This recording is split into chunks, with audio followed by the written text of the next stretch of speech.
B-Roll Brothers podcast. This is ABC DVD, two brothers' alphabetic journey through a DVD collection that is controlled by magical orphans. Okay. I'm Noah. I'm Josh. We're both orphans. Oh, that's true. Today we're talking about Harry Potter and the Half-Blood Prince. Yes, the 6 out of 8 movies or the 6 out of 7 books. That's how math works. That's how adaptations work and money grubby. But, to be fair, it made sense for the Harry Potter movies, but all the other young adult movies, no. Bad on you. Looking at you, Maze Runner and Divergent and a few Hobbits. And Twilight, mainly you. You're the worst, but you're the worst to begin with, so... But yes, this is a 2009 film directed by David Yates, who is mostly known for most of the Harry Potter films. Yeah, because it started with Columbus, and then there were some other people. There's one other, then Yates rest. takes over. Yates gets the rest. It was written by Steve Kloves, who is known for the Fabulous Baker Boys, the Wonder Boys, and Harry Potter, the boy who lived. The boy who lived. So there's a theme. But we're not going to go into it. Did he do the Amazon The Boys? No, that would have been great. That would have been. And it's also written by a woman named J.K. Rowling, who wrote these books called Harry Potter. Yeah, we won't talk about our feelings about her nowadays. Well, it's one of those things like, if you were to tell me back in my childhood that in the future J.K. Rowling and the Discovery Channel were going to be the biggest villains of the 2020s, I would be like, wow, the world is a very different place. Yeah, kind of what our parents had to go through with Roald Dahl, and then it's that looking back of 2009. Warner Brothers had Harry Potter. The Dark Knight came out the year before. We're off of the Lord of the Rings show. Warner Brothers was big and powerful. Now is not. Now not so much. But at the same time, a little movie called Iron Man was made, and who knew that was going to start this gigantic shift in Hollywood? Things change magically, almost. It's starring Daniel Radcliffe, who beyond the Harry Potters is now known for Weird, the Weird Al quotey fingers biopic. The Lost City, and Guns Akimbo. That was the one I chose. Yeah, that's a good one. You didn't want to do the one where he was Swiss Army Man, where he was the dead body? That was funny, but I don't... he was there. He was there. Emma Watson, who is also known for Perks of Being a Wallflower. The Beauty and Beast adaptation, and the Bling Ring, which I don't know anything about. That's the new one. Rupert Grint. He owns an ice cream truck. I know that. Does he? Yeah. What's it called? I don't know. I just know after all the Harry Potter movie, you want to do something different. Daniel Radcliffe is like, I'm going to become a serious actor. Emma Watson became like this. I'm going to help social causes. And Rupert Grint's like, I'm going to buy an ice cream truck and give free ice cream to the neighborhood kids. Sounds good to me. Sounds good. He's in a lot of TV stuff, and the only movie was the ABC Murders. Fair enough. So, a Hercule Poirot. A Hercule Poirot. Poirot. Yes. Yeah. But it's time for the synopsis. Ooh. As Death Eaters wreak havoc on both Muggle and Wizard worlds, Hogwarts is no longer a safe haven for students. Though Harry suspects there are new dangers lurking within the castle walls, Dumbledore is more intent than ever on preparing the young wizards for the final battle with Voldemort. Meanwhile, teenage hormones run rampant through Hogwarts, presenting a different sort of danger. Love may be in the air, but tragic looms as Hogwarts may never be the same again. Okay. Yeah, I mean, it's like dark, but also zany. No, we're gonna talk about the uncomfortable sexual tension they shoehorn in here. Yeah, I mean, it's the problem with the adaptations of these books into movies. As the books went on, they got progressively longer and darker and more serious.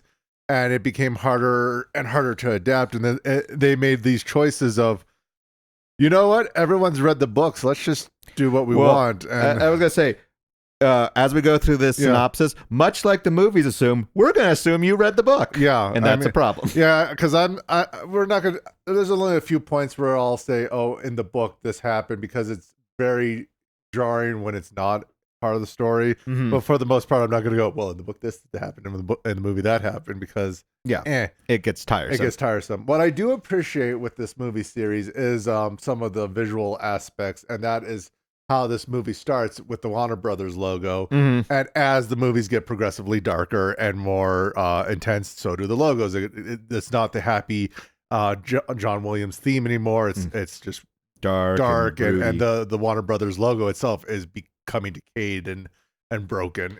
I mean, I was a little dread because I was like, man, the paparazzi world, magical world is just as bad as the real paparazzi. I was like, oh right, we're starting off of where previously on Harry Potter. And I needed that moment of like, wait, what happened? Yeah, because it's been a while. Been a while. Sorry. But yeah, no, it's Harry starts off getting his picture taken, and then we go into the meanwhile back in London. Yeah, I had to laugh that I know there's like dark and broody things of I feel like a scene got taken out of place, like like the notes got shifted. There's all those people in like the egg-shaped building in London, and they're all standing up looking out the window. And I'm like, well, at that exact moment, it's just dark clouds. Nothing's happened. Like, what are they looking? What is so intense? That should be the Millennium Bridge being broken. But they went to Diagon Alley for Ollivanders. Yeah, there's explosions like a London bridge is falling down. But it's like that should have been the part where the people in the building like, whoa, what's happening? Not the wow, those are some dark clouds. I'm like, oh, I feel like it rains in London. Yeah. And then we get Harry Potter in a train station. Yeah, trying to flirt with the waitress. Yeah, it's like, Harry likes hanging out in the tube. I'm assuming it's late at night because she says she gets off at 11. And then like 10 minutes later it's like either that or, when Harry looks, over and has a Dumbledore's in a horror movie film where it's like, I really expected like, he's like looking. Oh my God, Dumbledore's there. Yeah. I also, it's one of those have some respect for your audience where you first see that Dumbledore reveal. It's next to a magic poster. Like some perfume is like, it's like magic. I went, oh, that's cute. And then the next scene is them looking at it and like really gazing at that. It's like, well, now it's not fun anymore. It's kind of creepy. You're just really drawing attention that you had magic right next to these people. Well, I love it. It's like, there's going to be a theme here of Dumbledore's a jerk. He's a cock blocker in this. Yeah, so it's like he does. He completely screws up Harry's night and goes like, "Take my arm, Harry. I do not care what your life is. This is for the greater good." Yeah. So and they pop into a. Well, I just want to think of like that waitress. She's probably out of school. I hope so. But Harry's 16. Yes. In this book, so it's like. It's not entirely creepy, but it's bordering on creepy, which is the theme of this movie. I feel. There is some borderline creepy. But no, they go to a broken house. Someone's hiding in it. Yeah, it's been tossed and all that. We get what I think the movie is, trying to pad it out. It's like we get a magical moment where they repair the house. It's like, oh, wasn't that neat? I'm still amazed by magic and how it somehow doesn't fix things that I needed to fix, but it can fix things when I don't need it to fix. Well, and I do have to, I had to laugh. It's like Dumbledore was like, that was fun. I need to take a shit. Yeah. And it's like, and then it's like this all was to get us, the actor, the character Slughorn, who is played by. I mean, he's in Hot Fuzz and Moulin Rouge. Oh no, he's a well-known. But yeah, he's Jim Broadbent. Yes, who plays Slughorn, and this was all just to get a job offer for him to come to Hogwarts. Yeah. And then one more time, just to rub salt in the wound for Harry, he goes, "Hey, that girl you saw, she was really cute, but you're not going back." Well, it's like, I'm gonna go back there. No, you're not. No, you're not. We're gonna do, I think, and I'm gonna just drop you off at your to double down. It's like, yeah, I'm just gonna drop you off at the Weasleys. I'm not gonna tell them, and I'm gonna drop you off in the swamp part, not on the grass part. I could put you at the front door. I'm not gonna. I mean, your bags make it. You don't. You don't. You're. And I love this this upward thing of Ginny saying, "Hey, is Harry here?" It's like, Harry's not here. Is Harry here? And like. It's like a 1970s kind of, Bobby, Cindy, Lou, Chief, McCloud. It's like opening doors. Like, and it's like, oh, I would have known my friends here. Yeah, is Harry here? Hermione, why are you here? You have a family. It is that kind of like, you expect Scooby-Doo to run across into another room. It's always that fun thing of like, how do we get Hermione to the burrow, because she should be with her family, but it's like, we need to cut this in, so she's just there. It's like, God, you keep doing that in every movie. She's just there. But then to kind of change, we were with the Lestrange sisters wandering around Narcissa and Bellatrix. Wandering around a London working town, class neighborhood. I was like, wow, Snape's summer home sucks. I'm just saying, when he's not at work, this is where you live, huh? But basically, this is the whole thing of like, this MacGuffin of. Draco has to do something, and you're going to help him do this something. Yeah, it's like, I will help him on his MacGuffin quest. On his quest, yeah. Then we have a very whimsy scene. It's like, this is to show merchandise. Yeah, this is for the Weasley upcoming Brothers shop. Yeah, so if you're upcoming, if you're ever at Universal Studios, or a Harry Potter thing. This is entirely for that of whimsy of, you think a lot of these things would be like the Q scenes in James Bond of, oh, these things are going to pay off. They really don't. No, I mean, you kind of get the powder and the train and the love potion later on, but it really does not help the plot.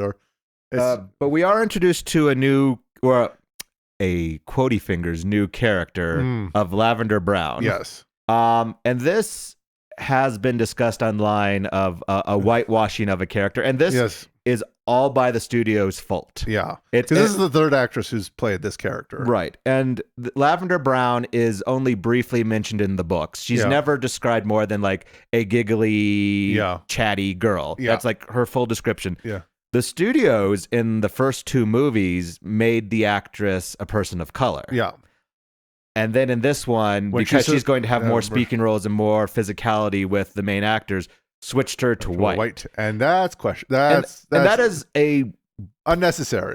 Because, and I know that I saw like apologists saying, well, she was never credited on screen as Lavender Brown. Like, doesn't matter. But in the credits, she is. So the studios did have a Lavender Brown that at the last minute they decided, we'd rather her be white. Yeah. And that's icky. Yeah. And especially like, oh, well, could we find a person of color to have this romantic interest? Like at the beginning of the film, you had one as a possibility. Why couldn't you keep that going? Yeah, the actress who played the waitress could have totally been Lavender Brown. Yeah. But that is, in the realm of Harry Potter controversies and things that are icky, kind of pales in comparison. But just look up J.K. Rowling tweets. Yes, but it's still a problem. It's still a problem. And like I said, it's a problem that the studios made for themselves. Yeah. So we're now on the train. He spies on Draco. Yep.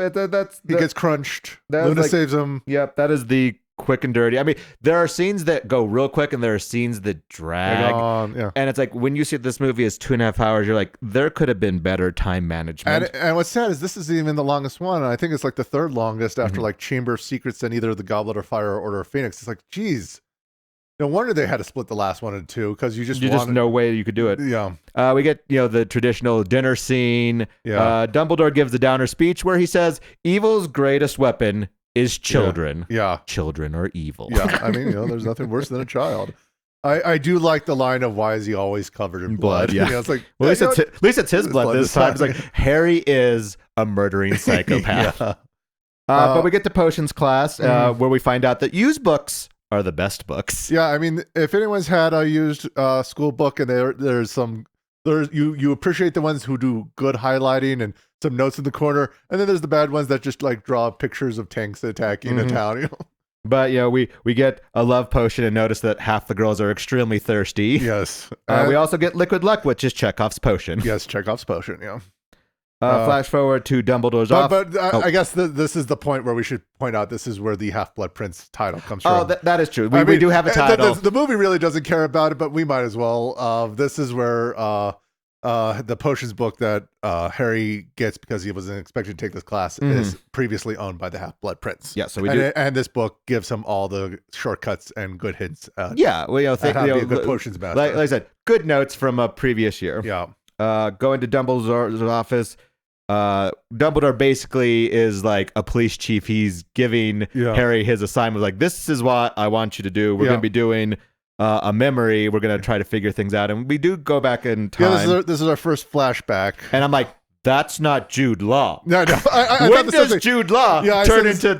I was like, something happened within like the 5 years between Jude Law and this, aged down Michael Gambon. Yeah, it's like Dumbledore saw stuff. If you go from looking like Jude Law to looking like that. I mean, this is one of those things of if you had the plan to do the Fantastic Beasts, you might have done this, but... Yeah, I know, but it's still funny. It's so funny to think of. It's very much like the Ewan McGregor, Alec Guinness Tatooine. It's like them desert years. Listen, that sun will age you. Yes. But we see Tom Riddle, and the way they film it is like, this is a profile of a serial killer. Yeah. We're going to do like the yellow gray and the flippy things. I'm like, and the creepy voice. What is nice is they did cast Ralph Fiennes' nephew. Oh, not only because they said he has the look of his uncle, so that really helped. But the kid is creepy as all get out, so we really wanted to use him. No, and I do like it that this kid is obviously disturbed. Yeah. And so when he says like prove it, it's like, well, how do you prove it to a disturbed kid? Well, let's just do arson. Set something on fire. Set something on fire.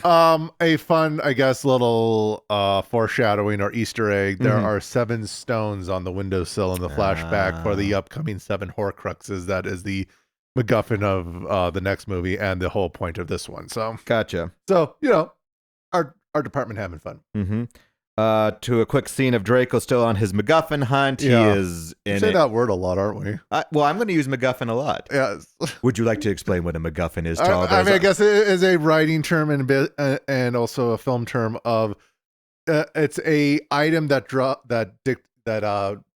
the plot forward. It's like the Maltese Falcon or the thing that is like, well, what is this? What is this? Why do we need it? Whatever. Yeah. Quidditch tryouts. Well, I mean. A quick thing with Draco and his working in the room of requirement is this is a Easter egg. Plenty. There's the harp from the first movie, the chess set. There's if you want to look around, this is just the art department having fun. But then we get the Quidditch tryouts and Hermione cheats for her man crush, or boy crush, or whatever. Man bear pig. It's for Ron, Yep. I mean, it is a throwaway scene of just can we have fun? Yeah. Blah blah blah. They now again touch on the Harry using the Half-Blood Prince potion and how it's giving him all the good stuff and how he's always reading. And Hermione kind of saying it's cheating. He's reading instructions out of the book just like you are. His are just better. How is that cheating? It annoys me. But I wish this is one of those points where the movie diverged, where it's like this is a key moment that would have been really nice to have. Of Ginny not saying, why are you trusting a book? Well, they say it in the book, like, listen. Yeah, no, in the book it does. Yeah. And it's like, you shouldn't trust a book when you don't know who the author is. Yeah. And him say it's not the same thing. It's like, it's kind of what happened to me. Just because it doesn't talk to you doesn't mean it's not bad. Yeah. And then now we get to the... Hogsmeade. Well, Hogsmeade and the start of the hormonal love fest that this movie wants to throw down our throats of. We got Ginny and Dean. We got...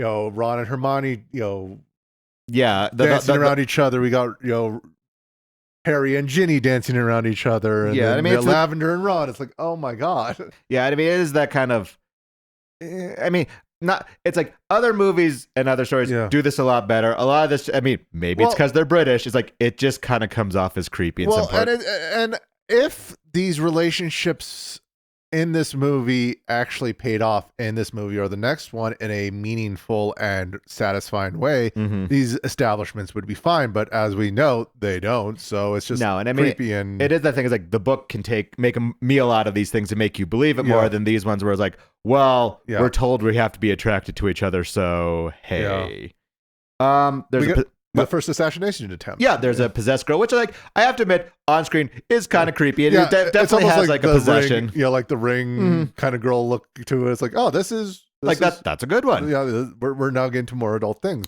We do go forward to the famous meme of why is it when there's always a problem with you three? Yeah, it's like honestly, we are asking ourselves the same question. Yeah, but that's it's more the same of oh, you three. Yeah.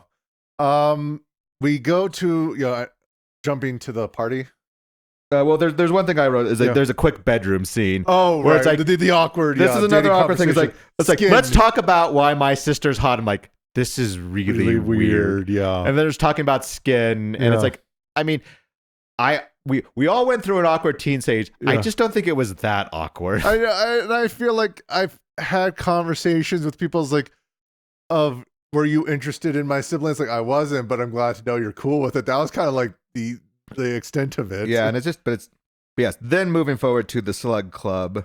It is just a continuation of the story, but a sad note. There's an actor here who plays Marcus Belby. He's the one who's gorging himself on ice cream.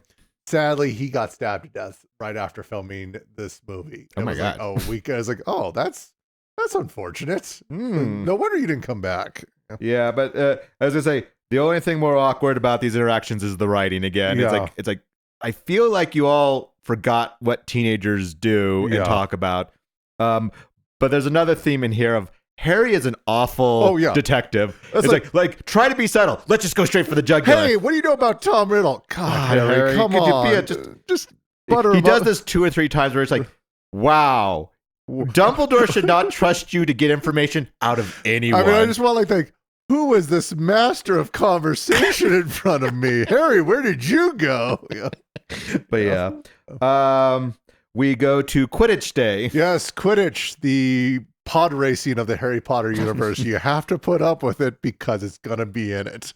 I have to wonder, is geometric breakfast a British thing, or do they just want to make, I hate to use the pun, a meal out of like, look, it's a geometric breakfast. We cut, it's like, why? Why? Because we can't, Harry spikes Ron's drink, or so he thinks.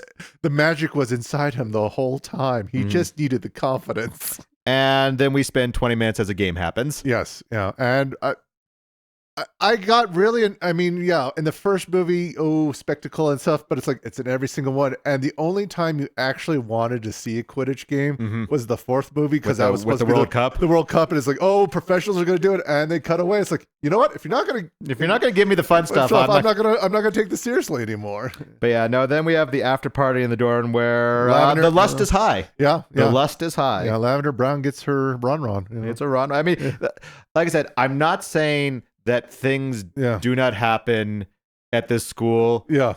But things happen. But it happens. So it's like people are walking up to bedrooms and stuff, and it's like, okay. There was a thing I read, and I couldn't confirm it one way or the other, of when Slughorn was talking about Harry's mother and how she was one of his favorites. It's like she pointed out a picture, and I think she's at school. There's a talk of her having a baby bump there. Oh, yeah. I don't know if that works out with the timing of when he was born or everything. I feel like that doesn't work. Yeah, but that's a weird. It's like, why is she wearing loose clothing? Why is baby? You know what? I'm not going to look into this any further. I mean, but also as an Easter egg for another movie, the third one, there is in Chris Easter egg of what looks like two kids doing it on the Marauders map. Yes, so. I do remember that one, but.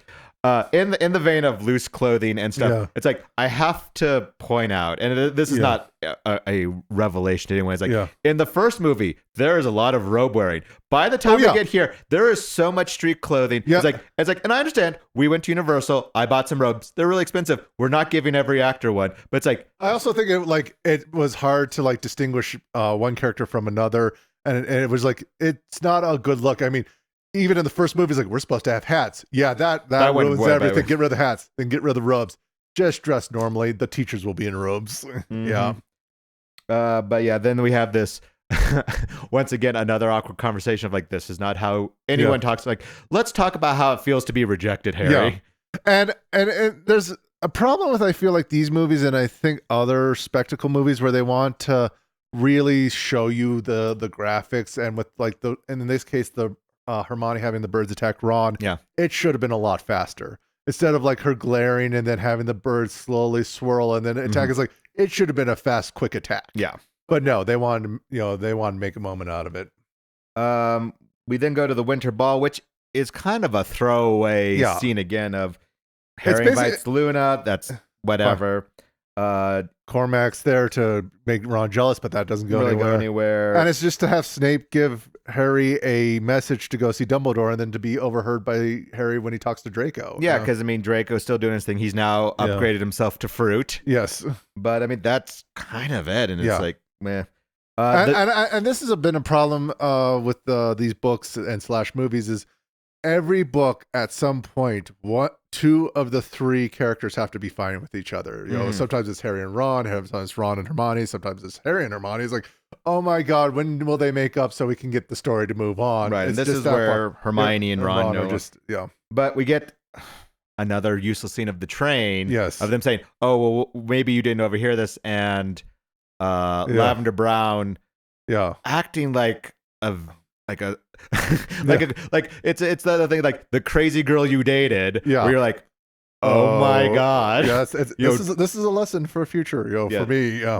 Watch out for crazy girls. But that's now we're gonna jump forward to Christmas. Yeah, and we get his time at the Burrow where this is all so that Mr. Weasley can tell him about the vanishing cabinet of that is what Draco is actually working on. I mean, I have to laugh. It's still that kind of that will they, won't they? Of like, Ginny sits down and he's like, oh, I guess I'll leave you alone with my daughter now. It's like, okay. But then I love Rupert Grint, who plays Ron, says like, I know it was in the script. I know none of us are real, But I thought that was the meanest thing I could have ever done was to sit between the two of them. Yeah, it's like, like, do you want a pie? It's like, oh my God. It's like, yeah, that he got secondhand cringe from the character he was playing. It's like, no, don't do that. It's like, you're not that clueless. Cluelessly. But this all leads up to a fire attack. Yeah. And this happens in a lot of movies. Yeah. And it's not just this one. It's like, when your main characters, I'm like, you are not that stupid. Yeah. To run out of the place that has protections into the middle of nowhere with the adult wizards who are part of like an army. Yeah, it's like it's like fields of wheat. Like it's like, I know that you got this thing, like, but you're not that stupid. I know that's to move the plot along. But this is because they were watching, reading the script saying, we have absolutely no action in this movie. We need to do something. Yeah, so they burned the Weasley's house down. They burned the Weasley's house down. I'm sure everyone got out, including some of the animals. Yeah, but and then we're back at school. Yeah, and we get our second memory of a teenage Voldemort trying to talk to Slughorn, and it's clearly been altered. Yes. Yeah. And it's like, okay, Harry, this is your most important thing. Go. Get the unaltered version because you are so good at you're good at this. We're people. And so when he goes, I want that unaltered memory, Slughorn. He goes, wait, Dumbledore sent you for this. Like, wow, we are masterclass detectives here. There's a line that I heard of after the memory where Dumbledore says, "Confused. I'm surprised if you weren't." I went, this is the conversation I have with people watching these movies who didn't read the book. It's like, confused. I'm surprised if you weren't.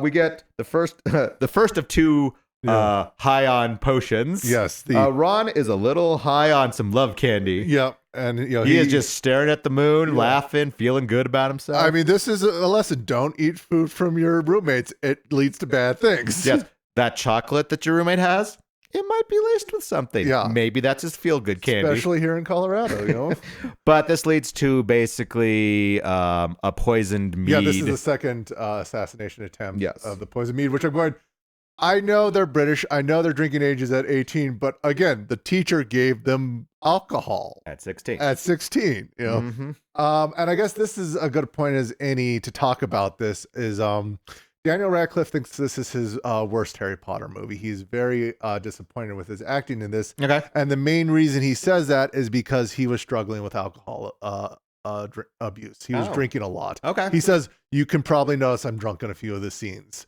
And I went, it's possible. I mean, everyone else is a little out of it. So it's like, yeah, sure. Give the 16-year-old a drink. But Daniel Radcliffe was dealing with alcohol at this point. How old was he in this one? Oh God, I think he's 18, 19. He's over the drinking age at this point. I mean, it was that kind of where I know there's a point where Dumbledore says like, you haven't shaved in a bit. I was like, this is so weird.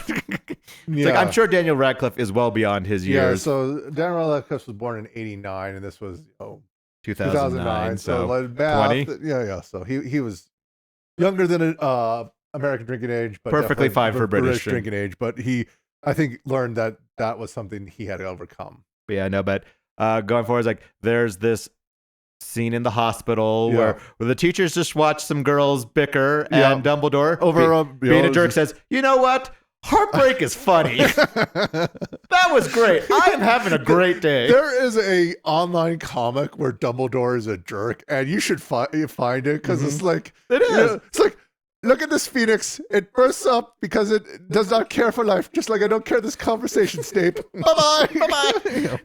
Bye-bye. But we move forward to Draco has moved on from fruits to live animals. This is also how psychopaths are born as well. Yeah, yes, I mean, it's like, it's the prestige of one of these birds is not going to make it. One of them will. But that's the thing is like we are teleporting birds now. Yeah. We start another scene where Lavender is the portrait of a woman gone crazy. Yeah, just holding that spoon. I thought she was going to bend that spoon in half. That whole scene, I wanted that spoon to be bent in half. Like after like Hermione like kind of leaned in on Ron, just like, yep. That is the purpose of that scene. Is basically like, wait, we broke up. Yeah, we broke up, and she's not happy about it, but I am. Okay, cool, awesome. To the next big scene of Malfoy's cracking under pressure, and we're gonna have a fight in the bathroom. Yeah. So Harry, and as they've said in interviews, this is hilarious to say. So yeah, Harry and I have one fight in the bathroom. God, that sounds awful. Not the one fight, but it's like the whole time I think is like, you know what fight in the bathroom, I like Mission Impossible, you know, where he cocks his cocks arms. The arms are, it's like, you know. He grows a beard too in that scene after he cocks it, his beard like it's full. Or it's like, how does he do that? Because he's that ripped. But it's like, you know, you get these great fight scenes. Wands just aren't doing it for me. This is a pew, pew, pew, pew, pew.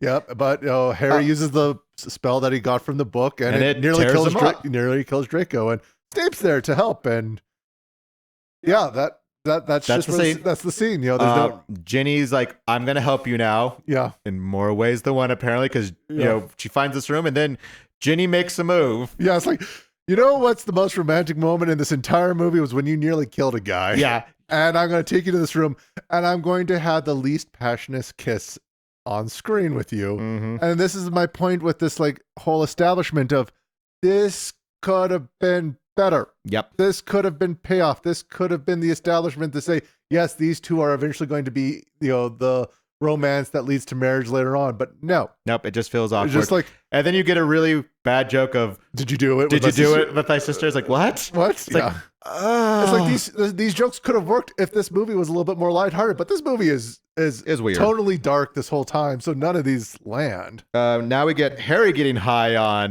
potion, but instead of being marijuana, it's definitely cocaine. It's cocaine, or like I said, he could be drunk for this entire scene. Well, it's like now that I have that, I was like, yeah, I think he was drunk in this scene because he is. You know, clapping and putting swaying and all that. Yeah, but he sees, you know, Slughorn stealing. You know, we go to Hagrid's dead spider. Yeah, which has shrunk in death because he was pretty huge in the second movie. I was thinking that too. It's like he is bigger than a car like 5 times over, and now it's like, yeah, that's like a motorcycle size, maybe. You know, it's like it's enough to get around, but we then have like the Irish rake of like we're gonna get super drunk. It's like, yeah, Harry, that is a way to get information. I was like, get him drunk, make him feel bad about himself. Then you put the screws to him. Yep, and so he gets the second memory, and we get to see the unedited version where he tells young Tom Riddle about Horcruxes and the question of, well, what if you did it 7 times? 7 times, and it's like, oh, there's 7 of them. Yeah, so now we get a field trip, the mission to find all 7 Horcruxes, and the foreshadowing of future reveals. Yep. And but it's a field trip to the Cliffs of Insanity. Well, so no, I do want to point this out. So this is a good foreshadowing of when Dumbledore's showing the book and the ring, saying Horcruxes, like these are hidden objects and they're got a hard time to find, but anytime evils touch something and then the ring starts reacting when Harry touches it, that's true. Dumbledore's pauses like it leaves a mark. This is a foreshadowing to say that there's a part of Voldemort's soul in Harry. It's a nicely done moment that could be lost if you don't. You're not looking for it. I want to give credit when it's due because most of the time I rolled my eyes. No, that was done well. You know, if you know where the story is going.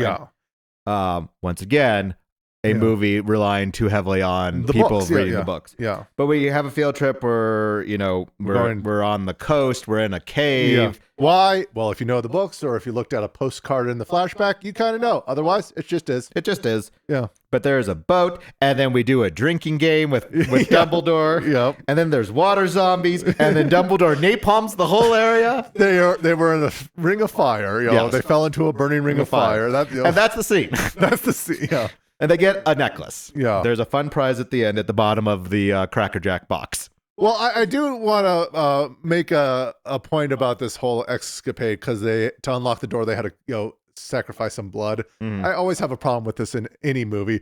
If you need to show that you're human or something, you need just a little blood. Why are you cutting your palm? The top of your arm will work just as well, and then you don't have a cut on your palm, so you can still hold things. This bothers me. I know magic and science can heal it quickly in some movies, but it still bugs me. Like just a prick of a finger, maybe. Yes.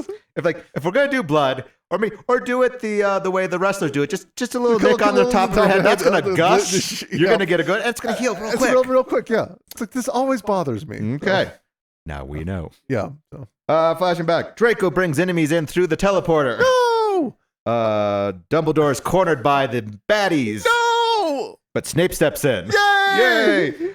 But he shoots Dumbledore and he falls like he's falling from the Nakatomi Plaza. This is actually something Alan Rickman has said that he actually was quite happy to do because it's like it is kind of revenge for what happened to him on Die Hard. I was like, I can't do it. I was like, but it feels like almost a one-to-one. It's a one, yeah. And Alan Rickman is Rickman. like the key to his acting is that he never lets his lips touch his teeth. It's like, no, I was quite happy to throw someone else off the tower. It's time for me to be the thrower, not the throwee. Yeah. But yeah, it's what should have been a battle at Hogwarts between the Order of the Phoenix and the Death Eaters. The studio decided not to do in this movie. One, because there's already too much action in this thing, but also that they didn't want it to seem like it will be a repeat for the next movie when there actually is a battle at Hogwarts. So they were like kind of saving their big load for the next one. These scenes and the scenes in the cave, I have a problem with the movie in itself because all leading up, this entire movie has been dark, no color, very subdued. So when you have a dark scene in the cave or you have this moment where Dumbledore dies, you don't get to go darker. You're already there, so you don't have these visual things to make the scenes more impactful. And I think it's like that was a misstep. Well, and this is the climax, as it were. Of this. And you rush. It feels very rushed. Yeah. Like I know the book makes much more of Dumbledore when he's drinking, he's having all these memories, hallucinations and memories that you don't know until later on what these are about. But the killing of Dumbledore is a little more drawn. I mean, it's a little more James Bondy. There's a lot more banter, and you do get that double speak of when you watch. It's like you watch it the first time, it's like, oh my god, and then the second time when you actually know what's going on, it's like, oh, you can hear what he's asking for help and to save him in a different way. Yeah, or saying no, you have to do this. You got to keep your deep cover. He's like, I'm already dead. I'm already dead. This will save you and the boy Draco. And also, the reveal that Snape is the Half-Blood Prince is such a throwaway. And again, they said, there's two scenes here's the book. Well, who is it? And we're not gonna follow up on that. Who cares? Yeah, it is literally just a throwaway. Oh crap, we forgot about the book and the title of the thing. I'm the Half-Blood Prince. Bye.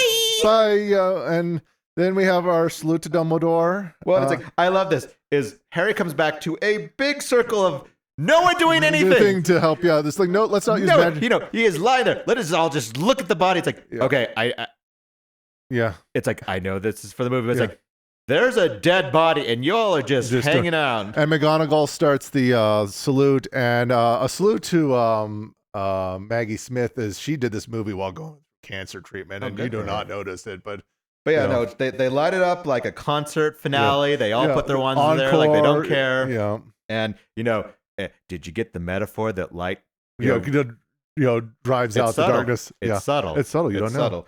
And then it stops with when talking about death, let's talk about your best friend's sister and how you really dig her. Yeah, you dig her. It's I know you like her, Harry. It's but we're gonna be doing things, and you're gonna need us. Yeah, and also why? Because the sequel demands it. And we also get that sad thing of, hey, that whole mission we did, it was for not because this is a fake. As Deep Space Nine, it's a fake. It's a fake. With the fake locket. It's this is a me thing because I know it's the locket comes with a note saying I got you, sucker. Yeah. The initials RAB. Every time I hear it, I think it's Ruth Bader Ginsburg, and in my brain, I love the idea that Ruth Bader Ginsburg, came in and went, "I got you, Voldemort. You're not on my watch." The notorious B.I. The notorious Ruth Bader Ginsburg strikes again. Yeah, and again, I had pointed out of the color palette in this movie. Now they want to show color and sunshine and all that. It's this is not the time for it. Mm-mm. It's yes, you want to say that there might be hope on the horizon with Fox leaving, but it's that's not when this should have been used. And it should have been we should have had color. We should have had some moments of joy, because after the last book/movie of a hormonal Harry being possessed and being sad, this one was actually a little bit more of a breath of fresh air when reading it. It was it's we have a genuine fantasy adventure of we need to find these things. We have these missions. Harry's getting lucky. Ron's getting lucky. These are things that, make you happy. So when that moment where Dumbledore dies, it is more impactful. This movie does not do the tone whatsoever. But overall, it's I mean, it's not the I'm worst not a Harry Potter- fan of any of the movies. I do enjoy the books. I mean, Yeah, I view these movies very similar. How I think like older Gen Xers view Return of the Jedi. We were too old. Yeah. I could definitely see younger kids. I mean, your kids love the Harry Potter movies. yeah. But it's like we were too old. I mean, I remember when the trailers came out, I was like, I didn't want my vision of the books ruined, and I watched them. It's like, okay, these aren't good enough. No. And it is just what it is. And If you love them, you love them. If you don't, you know. not gonna yuck your yum. It's like it's clearly not for us. But I can't say that they were done bad. They are too dependent on you reading the books, and that's what I don't. And like. I know Warner Brothers is not the only one guilty of this, of taking a popular franchise and movifying it. Yes. I mean, but Warner Brothers has a very bad track record with this and The Hobbit of like, you are trying to wring every dollar and cent out of it. So you're kind of sacrificing the art for the business. Yeah. And it's like, sometimes I'm like, these books deserved a little better. I think the actors are great. Yeah. I think some of the visuals, I think, no, you did a good job, you know, making this world. But there are times where like, I can see the accountant in the background going, no. We don't need that story element. We need this thing for the toys. We need this for the ride. Yeah. Exactly. But yeah, it just takes you down. Yep. How far down? We'll follow you down. Is that our next movie? It is. I was trying to set you up and you did nothing. Well, it's not my movie. I don't know anything about this. Well, yeah. So this is, I genuinely don't remember how I came across it. I think it was just a random suggestion. But this is a low, I can't say it's independent, but it is a kind of unknown sci-fi drama with Joel Osment, and it's time travel-esque. Yeah. But yeah, hopefully you can find a copy of it. Well, I think it's on a streaming because I think that's how I saw it first. But yeah. But yeah, I follow you down. Yeah, I will follow you down. Yeah. Mm-hmm. Yeah. You know, and if you saw Harry Potter 6, great. I'm sure most of us have seen Harry Potter. I'm sure it's like, have you not even heard of Harry Potter? Where have you lived? I want to live there sometime. But, exactly. But yeah, thanks for stopping by, and I hope to see you next week. All right. Bye.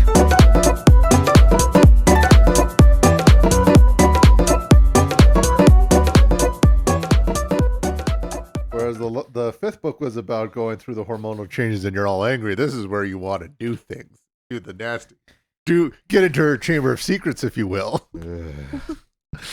But use protection. You don't want to put a prisoner of Azkaban in there. Do you have any more sexual euphemisms? If you don't use protection, it might seem like a goblet of fire when you pee. I was waiting for you to be like, I showed her my half-blood prince. Only half? Well, she wasn't that attractive. We can't use any of these. I know.